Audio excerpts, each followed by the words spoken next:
नमस्कार दोस्तों, एक बार फिर से हमारे चैनल जोहार झारखंड टेक में आपका बहुत बहुत स्वागत है।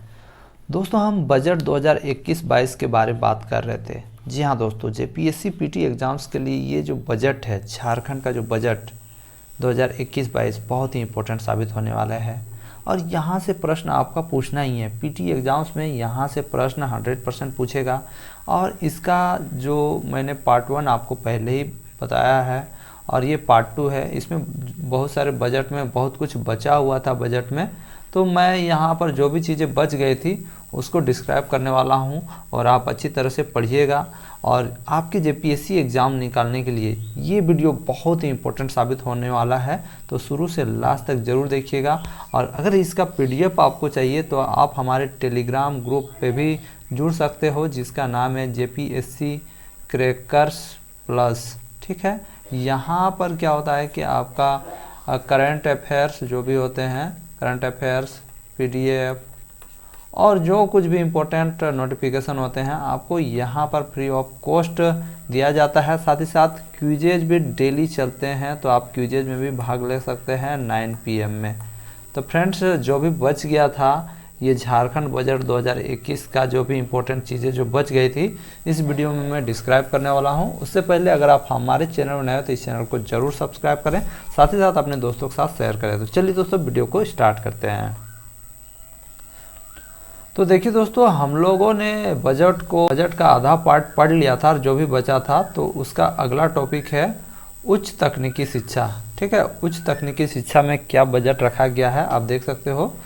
पिछले वर्ष की तुलना में बजट में कमी आई है, यानी उच्च तकनीकी शिक्षा विभाग में जो बजट थी उसमें कमी आई है। 2020-21 में जो बजट था उच्च शिक्षा विभाग में 862.44 करोड़ रुपये थे, यानी 862.44 करोड़ रुपये थी, जो कि अब 2021-22 में 345 करोड़ हो गई है, यानी इसमें कमी आई है। ठीक है, दूसरा है नए कॉलेजों की स्थापना करना है। ये बहुत ही इम्पोर्टेंट काम होने वाला है, नए कॉलेजों की स्थापना। पहला है झारखंड ट्राइबल विश्वविद्यालय, ये बहुत ही इम्पोर्टेंट है। दूसरा है आपका झारखंड खुला विश्वविद्यालय यानी ओपन यूनिवर्सिटी। और तीसरा है दोस्तों, प्रत्येक ज़िले में पॉलिटेक्निक कॉलेज खोलने का प्रावधान रखा गया है। ये हो गया आपका दूसरा टॉपिक। अब देखते हैं अगला, महिला कॉलेजों में। ठीक है, महिला कॉलेज जो भी हैं उनमें 300 बेड की क्षमता वाले छात्रावास बनाने का रखा गया है बजट। यानी ये इस बजट का बहुत ही इम्पोर्टेंट चीज़ है, यानी 300 बेड अब लगेंगे, जहां पर जो भी महिला कॉलेज है वहां पर महिला छात्राएं उसमें रह सकती हैं, यानी 300 बेड वाले छात्रावास बनने के लिए ये प्रावधान रखा गया है। अगला है डिग्री कॉलेज। 2022 तक सभी विधानसभा क्षेत्र में डिग्री कॉलेज खोलने की घोषणा की गई है, यानी जहां से डिग्री आप प्राप्त कर सकते हैं, और वो भी चरणबद्ध तरीके से, यानी एक एक करके खोलने की घोषणा की गई है। अगला है दोस्तों 13 महिला कॉलेज खोलने की घोषणा, यानी 13 महिला कॉलेज की घोषणा की गई है खोलने की, ताकि छात्रों या छात्राओं की नामांकन दर को बढ़ाया जाए। यहाँ छात्राओं होगा, छात्राओं की नामांकन की दर को बढ़ाया जा सके। अगला है 12 मॉडल कॉलेज खोलने का भी प्रावधान रखा गया है शैक्षणिक रूप से पिछड़े जिलों में, यानी जितने भी पिछड़े ज़िले हैं झारखंड में शैक्षणिक रूप से, तो उसमें 12 मॉडल कॉलेज खोले जाएंगे, 12 मॉडल कॉलेज खोले जाएंगे। अगला है सकल नामांकन अनुपात बढ़ाने का लक्ष्य। सकल नामांकन अनुपात जो है इसको बढ़ाने का लक्ष्य रखा गया है, 18 से 32 करने का लक्ष्य रखा गया है। अगला है दोस्तों सकल नामांकन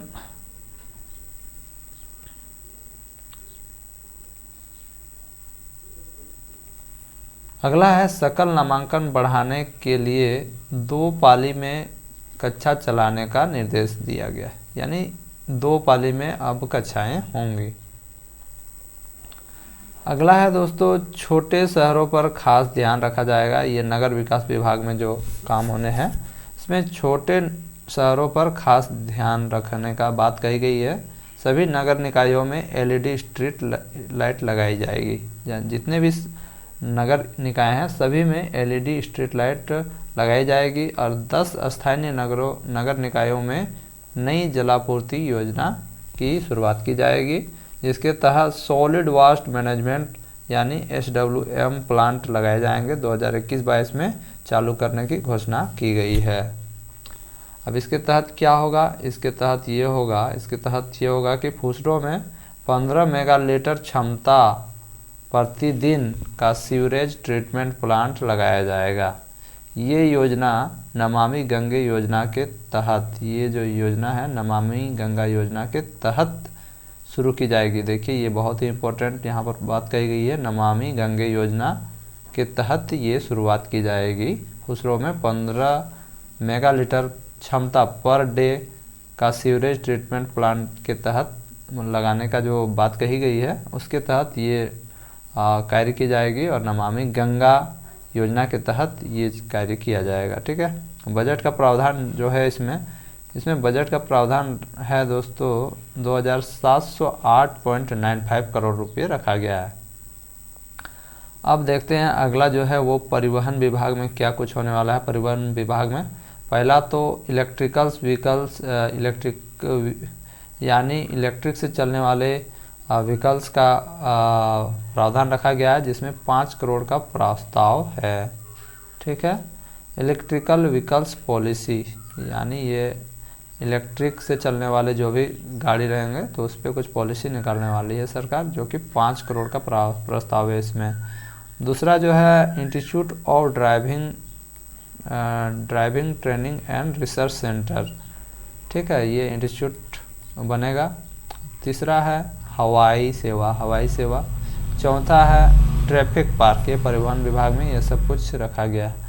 अगला है दोस्तों इलेक्ट्रिक व्हीकल पॉलिसी, जो अभी मैंने बताया था, तो इस पर 5 करोड़ रुपए का प्रावधान रखा गया है और इसका उद्देश्य है इलेक्ट्रिकल व्हीकल को बढ़ावा देना, यानी इलेक्ट्रिक से चलने वाले जितने भी गाड़ी या मोटर हैं उनको बढ़ावा देना है तथा प्रदूषण को कम करना है। इलेक्ट्रिक से चलेगा तो प्रदूषण भी कम होगा। और आगे है वर्ष 2021-22 में पॉलिसी गठित भी की जाएगी, यानी ये जो पॉलिसी है इलेक्ट्रिकल व्हीकल पॉलिसी, इसको गठित किया जाएगा, कैसे क्या करना है सब कुछ बताया जाएगा। अगला है दोस्तों institute of driving training and research centre, ये मतलब ये इंस्टीट्यूट खोला जाएगा और ये टाटा मोटर्स लिमिटेड के साथ समझौता हुआ है, जिसमें 17 करोड़ रुपए का प्रस्ताव रखा गया है। स्थान होगा जमशेदपुर में ये इंस्टीट्यूट खोला जाएगा और इसके लिए सोसाइटी का निबंधन इसमें हो चुके हैं। इसके लिए जो भी सोसाइटी है उसमें निबंधन हो चुके हैं।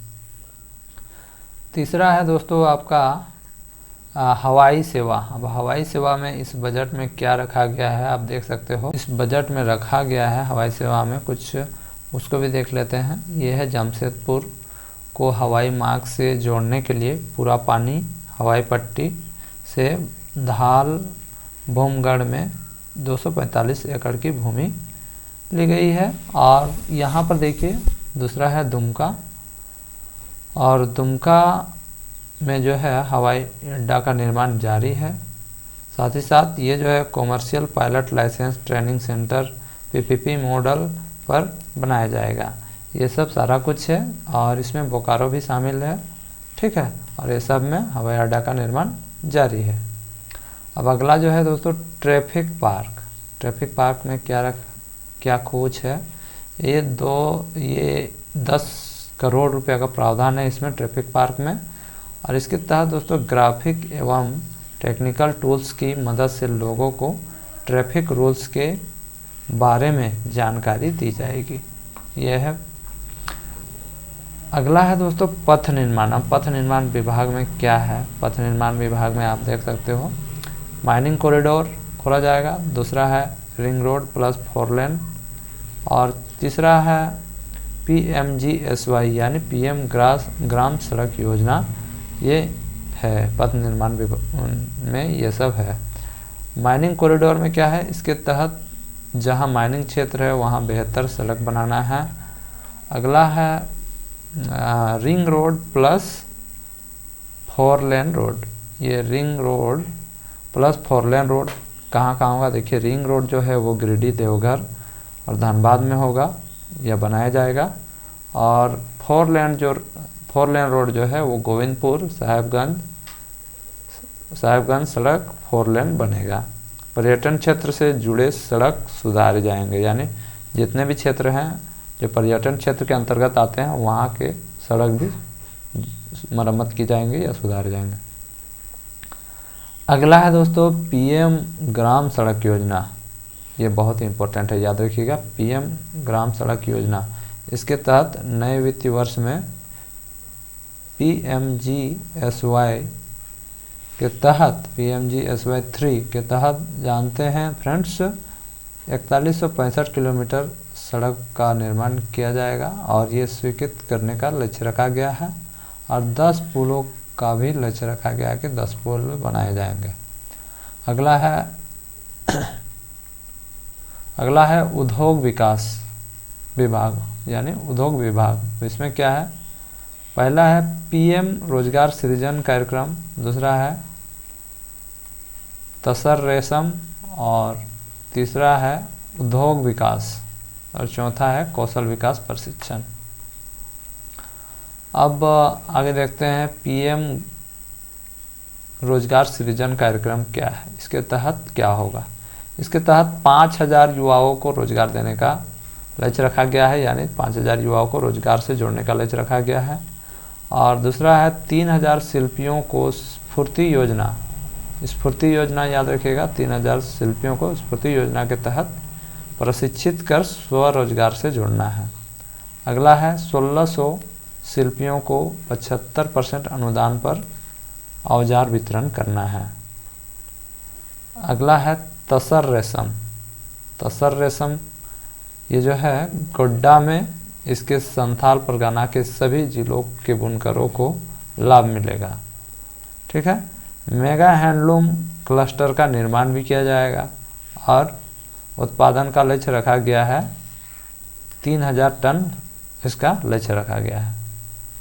अगला है उद्योग विकास। ये उद्योग विकास में क्या है अब देख लेते हैं थोड़ा। तो उद्योग विकास में ये होने वाला है कि आदित्यपुर रांची में क्या होने वाला है, इलेक्ट्रॉनिक मैन्युफैक्चरिंग क्लस्टर का निर्माण किया जाएगा। ठीक है, और रांची में जो है प्लास्टिक पार्क का निर्माण किया जाएगा, pharma park, world trade centre की स्थापना की जाएगी। अगला है कौशल विकास विभाग। अब ये कौशल विकास विभाग में क्या इस बजट में प्रावधान है, इसके तहत टूल रूम रांची, दुमका और रामगढ़ में बनाने का प्रावधान है। इसका उद्देश्य कामगारों को कौशल विकास का प्रशिक्षण देना ताकि उद्योगों को प्रशिक्षित लोग मिले, ये इसका लक्ष्य है। अगला है ऊर्जा विभाग। अब ऊर्जा विभाग में क्या कुछ हुआ है, होने वाला है। ऊर्जा विभाग में देखिए इस बार बिजली के बुनियादी ढांचे को मजबूत बनाने के लिए एवं विकसित करने पर जोर दिया गया है। इसके लिए बिजली बचत के लिए क्या करना है, इसके तहत HT उपभोक्ताओं को मेन और चेक मीटर से जोड़ा जाएगा। अगला है मीटरिंग एवं एनर्जी अकाउंटिंग योजना। ठीक है, ये मीटरिंग एवं एनर्जी अकाउंटिंग योजना मानी जाएगी या कही जाएगी। इसके तहत सभी ट्रांसफार्मरों में मीटर लगाए जाएंगे, जो कि 150 करोड़ रुपए का प्रावधान है इसको लेकर, और सभी जो शहर हैं उसमें स्मार्ट मीटर लगाए जाएंगे। अगला है solar city in Jharkhand. Solar city in Jharkhand ये एक बहुत ही इंपॉर्टेंट क्वेश्चन यहाँ से बन सकता है। इसमें है गिरिडीह को सोलर सिटी बनाने का लक्ष्य रखा है। गिरिडीह जिला जो है इसको सोलर सिटी बनाने का इस बजट में प्रावधान है। अब घरों की छतों पर roof top solar power plant लगाए जाएंगे। ठीक है, यानी इस योजना के तहत घर का जो जिनके घर होंगे, घरों के छतों के रूफ पर यानी ऊपर में सोलर पावर प्लांट लगाए जाएंगे। इसके तहत सोलर पावर प्लांट लगाए जाएंगे, जिसके कारण ये जो राज्य है, ये जो ज़िला है गिरिडीह जिला सोलर सिटी कहलाएगा। अब अगला जो है कुछ और बातें हैं। 38 ग्रिड सब स्टेशन बनेंगे। पतरातू से चांडिल तथा कोडरमा को जोड़ना है इसका लक्ष्य। संरचना पर 500 करोड़ रुपया। सभी जलाशयों में फ्लोटिंग सोलर पावर प्लांट लगाए जाने की योजना रखी गई है। ठीक है, और बस इतना ही था और ये पूरा बजट ख़त्म हो गया है। बजट पूरी तरह से ख़त्म हो गया, जो कि मैंने आपको पूरी तरह से समझाया है। और पूरा वीडियो में मैंने 2 वीडियो अपलोड किए हैं, तो दोनों में पूरा बजट को ख़त्म कर दिया है। और यहाँ से फ्रेंड्स आपका प्रश्न निश्चित 4-5 प्रश्न तो बजट से आपका आएगा ही, और आप अच्छा से पढ़िएगा तो ये जो जेपीएससी है इसको आप इजीली क्रैक कर सकते हैं। पीटी, उसके बाद मेंस पढ़िएगा, उसके बाद इंटरव्यू दीजिएगा। दोस्तों वीडियो से आपको कुछ समझ में आता है, कुछ सहायता मिलता है तो इस चैनल को सब्सक्राइब करें, साथ ही साथ अपने दोस्तों के साथ वीडियो को अधिक से अधिक शेयर करें और लाइक करें। दोस्तों मिलते हैं नेक्स्ट वीडियो में, तब तक के लिए जय हिंद, जोहार झारखंड।